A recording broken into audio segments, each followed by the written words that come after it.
Hello students, so today we are going to do class 10th maths chapter 3 pairs of linear equation in two variable exercise 3.1 question number 6। इसमें कहा गया है given the linear equation, ये linear equation हमें एक given है, write another linear equation in two variables such that the geometrical representation of the pairs formed is।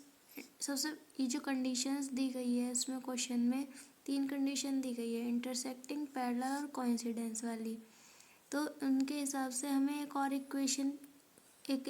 Equation बनानी है जो इस इक्वेशन को इंटरसेक्ट करती हो, इसके साथ पैरेलल हो और एक इसके साथ कोइंसिडेंट हो। तो एक तो हमें गिवन है एक इक्वेशन तो 2x + 3y - 8 = 0, ये गिवन है। और दूसरी इक्वेशन हमें बनानी है। तो हमारी इंटरसेक्टिंग लाइंस के लिए कंडीशन क्या होती है? इंटरसेक्टिंग लाइंस के लिए कंडीशन होती है a1/a2 ≠ b1/b2 = c1/c2। ये कंडीशन है इंटरसेक्टिंग लाइंस की। तो अब हमें ये वाली कंडीशन बनाने के लिए इक्वेशन लेनी पड़ेगी 3x + 2y - 8 = 0। जब हम ये लेते हैं तो इसमें 2:3 ≠ 3:2। तो यहाँ से a1/a2 का रेशियो इक्वल नहीं है b1/b2 के।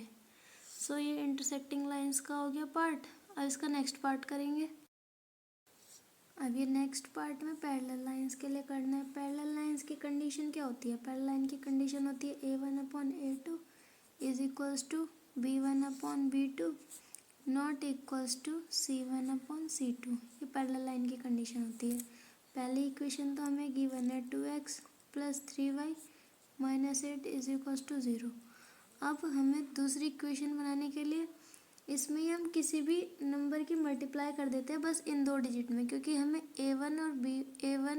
a2 और b1/b2 का रेशियो इक्वल चाहिए। तो बस हम इन दोनों में करेंगे। तो हम मल्टीप्लाई करते हैं 5 की कर देते हैं इन दोनों में। 5 2 = 10x, 5 3 = 15y। इधर हम कुछ भी नंबर लिख लेते हैं, जैसे हमने 7 लिख लिया = 0। तो हमें यहाँ पे 2/10, 2 1 = 2, 2 5 = 10 = 3/15, 3 1 = 3, 3 5 = 15, 1/5। a1/a2 = b1/b2।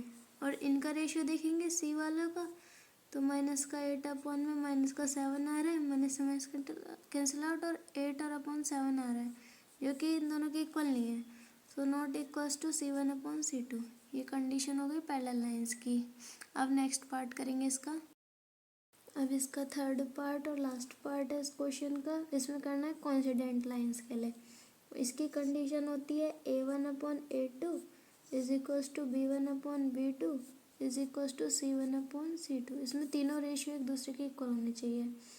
तो हमें पहली इक्वेशन जो क्वेश्चन में गिवन है वो 2x + 3y - 8 = 0 है। तीनों रेशियो इक्वल चाहिए, तो हम इस पूरी इक्वेशन में किसी भी एक नंबर की मल्टीप्लाई कर देते हैं। तो अगर हम इसमें 4 की कर दो, 2 की कर दो, 3 की कर दो, हम 4 की मल्टीप्लाई करेंगे तो 4 2 = 8x, 4 3 = 12y,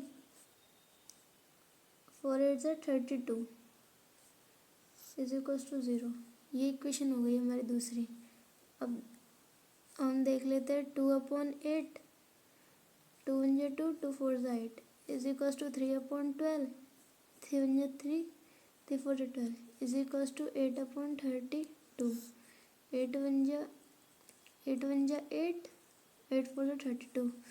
तो तीनों रेशियो इक्वल आ गए। a1/a2 = b1/b2 = c1/c2। यहाँ पे हमारा क्वेश्चन नंबर 6 कंप्लीट होता है। Thank you for watching.